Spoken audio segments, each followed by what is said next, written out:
Bienvenidos a esta cuarta entrega de esta serie llamada Cronología de la Subversión Cultural y en esta sección hablaremos acerca de el experimento ruso. ¿Ok? Como tal, esta parte es un poco extensa, entonces decidimos partirla en dos subsecciones.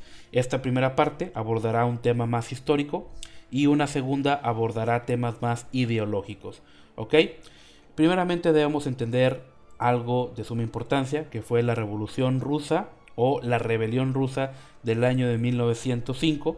Como tal, esta rebelión o este alzamiento fue la primera llama, por así decirlo, de aquello que desembocaría en la Revolución de 1917, como tal el correspondiente término del Imperio Ruso y el nacimiento de la URSS. ¿Ok?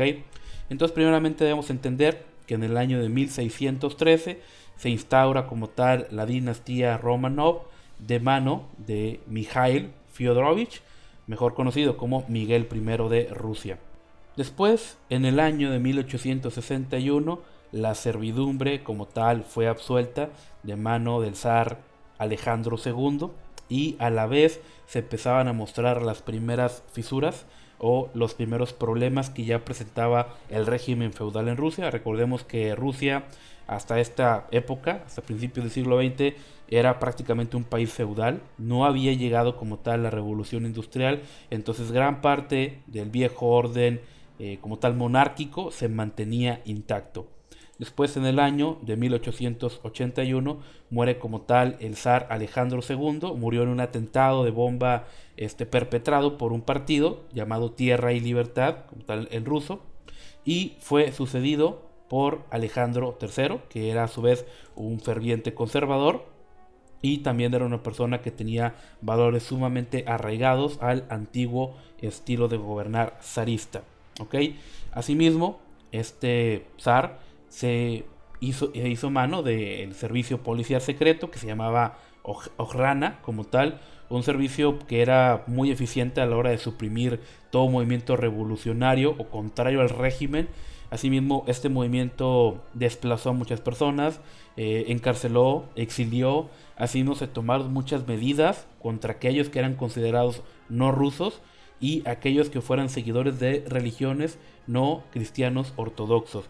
Entre ellos, la comunidad judía sufrió mucho acerca de este asunto. Muchos intelectuales de ellos tuvieron que emigrar para evitar la persecución.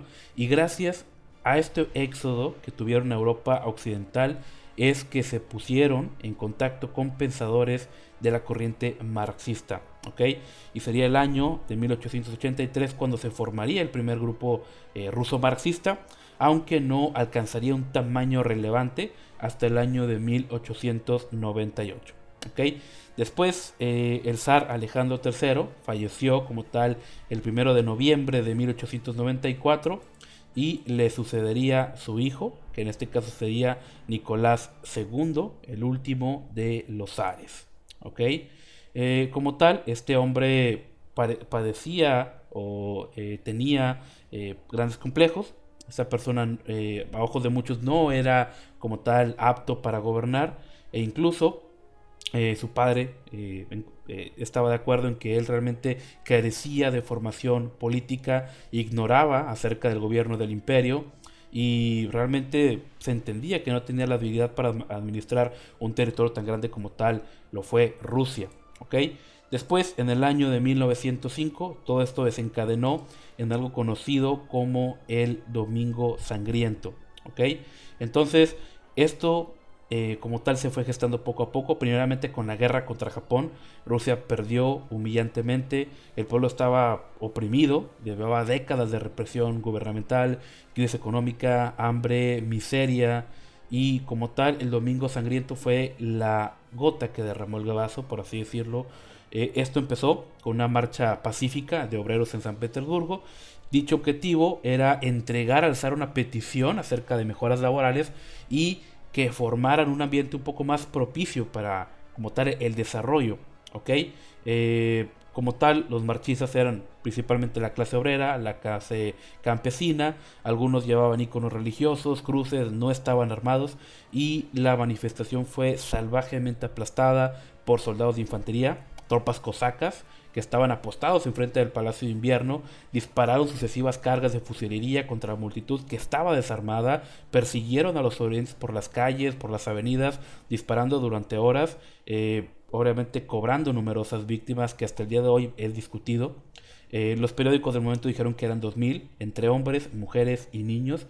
Sin embargo, el número como tal es impreciso. El zar Nicolás, mientras tanto, no se encontraba en la ciudad, la había abandonado porque tenía miedo de su seguridad, y cuando se enteró de la noticia de la sangrienta represión política en la capital, se generó una oleada de protestas en toda Rusia. Realmente aquí podemos ver que el divorcio entre como tal el zar y los campesinos y los obreros abocaba lo peor hacia Rusia. ¿Okay? Asimismo, el Domingo Sangriento hizo posible que muchos elementos de la sociedad rusa como tal emprendieran una protesta activa. Había diferentes grupos y tenían diferentes objetivos, e incluso dentro de las clases no existía como tal un liderazgo o una corriente predominante. Los principales colectivos que se movilizaron obviamente fueron campesinos por razones económicas, los obreros por también razones económicas, pero también intelectuales y liberales que tenían el anhelo, que tenían asimismo la preocupación acerca de los derechos civiles. Asimismo las Fuerzas Armadas, por también razones económicas, y grupos étnicos minoritarios, ¿okay? Como la libertad cultural y política. Como les comenté hace un momento, Rusia tiene o tuvo más bien dicho, un largo historial acerca de los pogromos, como tal una represión hacia los judíos principalmente, pero también hacia cualquiera que no expresara el cristianismo ortodoxo o que no fuera considerado un ruso como tal. ¿Okay? Asimismo, muchos grupos nacionalistas estaban tremendamente furiosos a causa de la rusificación que se llevó a cabo en el reinado de Alejandro II. Un ejemplo de ellos fueron los polacos, los fineses, las provincias bálticas, que realmente querían conservar o querían reivindicar su autonomía, así como su libertad de usar sus lenguas nacionales, promover su cultura. Incluso colectivos musulmanes también fueron activos. El primer congreso de la Unión Musulmana se celebró en agosto de 1905. Entonces, a partir de eso se empezaron a aprovechar esta oportunidad para alzar la voz. Asimismo, algunos nacionalistas rusos, como contraparte, llevaron acciones antisemitas, muy posiblemente con ayuda del gobierno, con el objetivo de descargar su ira sobre las masas judías, que era una minoría étnica muy impopular. ¿Okay? Ahora, a raíz de esta situación, ocurre un desenlace muy importante. Primeramente, el ministro del Interior, que se llamó Sviatopolk Minsky, ahí me disculpo por la pronunciación, fue depuesto. El zar lo responsabilizó a causa de la masacre del Domingo Sangriento. Entonces pues él fue expulsado. ¿Okay? Después se firmaría la creación de una asamblea consultiva, la conocida como Duma Imperial de Rusia, además de promulgar una ley electoral y constitución. ¿Okay? Que por cierto estaban bastante limitadas y tenían un escaso poder. ¿Okay?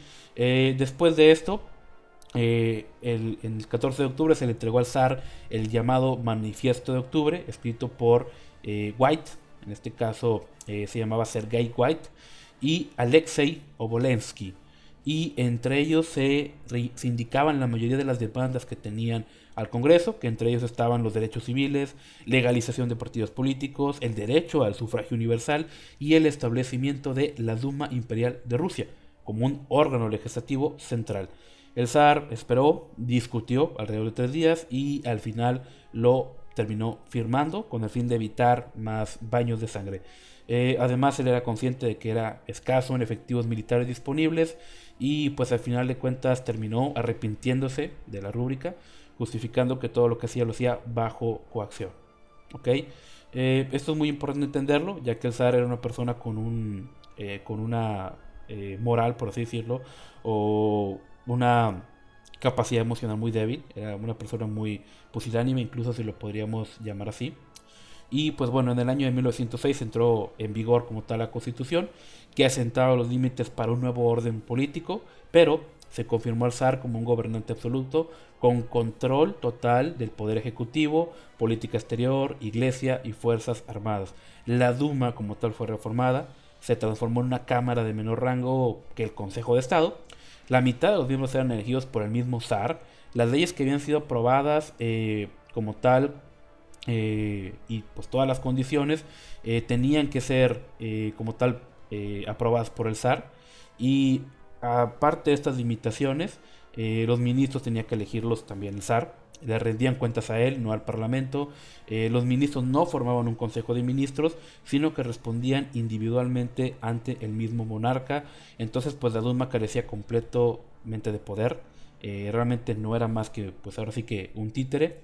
Y en abril, tras haber negociado un préstamo de 900 millones de rublos con el fin de reparar las finanzas rusas, Sergei Wit dimitió.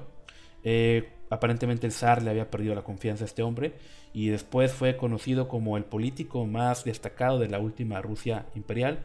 White fue reemplazado por Iván Goremkin, que no era más que un lacayo del zar.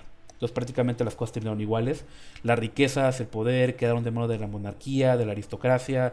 Los líderes marxistas y opositores fueron encarcelados, exiliados, y las supuestas reformas democráticas le dio un aparente liberalismo a la monarquía, pero todo terminó exactamente igual. Después, ya en el año de 1917, ocurre ya como tal la revolución. Para esto primero debemos entender que en el año de 1914 empieza como tal la Primera Guerra Mundial. La hambruna como tal se extendió de una manera sumamente alarmante entre la población civil. Todas las cosas empezaron a escasear como tal. El parlamento ruso, que era la Duma, le advirtió al zar de las amenazas que se avecinaban acerca de la estabilidad del imperio. El zar ignoró sus advertencias. Asimismo, tuvo que ver el asesinato de Rasputín, que era un asesor oculto de la emperatriz, por parte de Félix Yusupov, que era un joven noble. Y como tal, en el año de 1915 y 16 proliferaron como tal diversos comités que se hicieron cargo de todo aquello pues que el deficiente Estado imperial ya no podía asumir, y como tal el régimen ya dejó de ejercer un poder real sobre el país. ¿Okay? Asimismo, en febrero del año de 1917 empieza como tal la Revolución Rusa. Como tal empieza con una huelga, empieza con una revuelta popular. Después los soldados empiezan a sumar a dicha revuelta. Los regimientos de la guarnición de Petrogrado se unieron como tal, y pues esto fue el triunfo como tal de la revolución. Debemos entender que el país estaba sumamente sumido en la miseria, en el hambre. Realmente se le había perdido completamente el respeto, se le había perdido completamente la confianza al zar. Entonces, presionado por el Estado Mayor, el zar Nicolás abdica el 2 de marzo del mismo año, y después un historiador comentaría: se deshizo del imperio como un comandante de un escuadrón de caballería. Después, en el año de 1918, termina la Primera Guerra Mundial, y asimismo el zar y su familia, que ya estaban bajo arresto, en la medianoche del 17 de julio, el zar y pues ahora sí que su familia y pues sus más leales sirvientes fueron llevados al sótano de la casa de Ipatiev, donde fueron cobardemente asesinados. Después el gobierno de Rusia pasó a manos de un gobierno provisional. ¿Ok? Pero esto no fue el fin como tal de la revolución, ya que el gobierno pasó a manos de un gobierno provisional a otro como tal. Se efectuó lo que fue conocido como la Guerra Civil Rusa, en la cual se enfrentó el ejército rojo, que era el ejército de los bolcheviques, y el ejército blanco, que era un ejército que era favorable al antiguo régimen hasta cierto punto. Y después surgiría el conocido como el Ejército Verde, que era un ejército conformado principalmente por campesinos. Surgieron diversas facciones que buscaban hacerse del poder y llenar el vacío que había dejado el zar. Y después de 5 años de inestabilidad, de 1917 a lo que vendría siendo el año de 1921-22, hubo masacres, hubo inestabilidad, hubo miseria. Y al final de todo esto, los bolcheviques, como tal el ejército rojo, se hace completamente con el poder, fundando la Unión de las Repúblicas Socialistas Soviéticas de Rusia, la URSS, conocida también como la Rusia bolchevique, encabezada por Vladimir Lenin.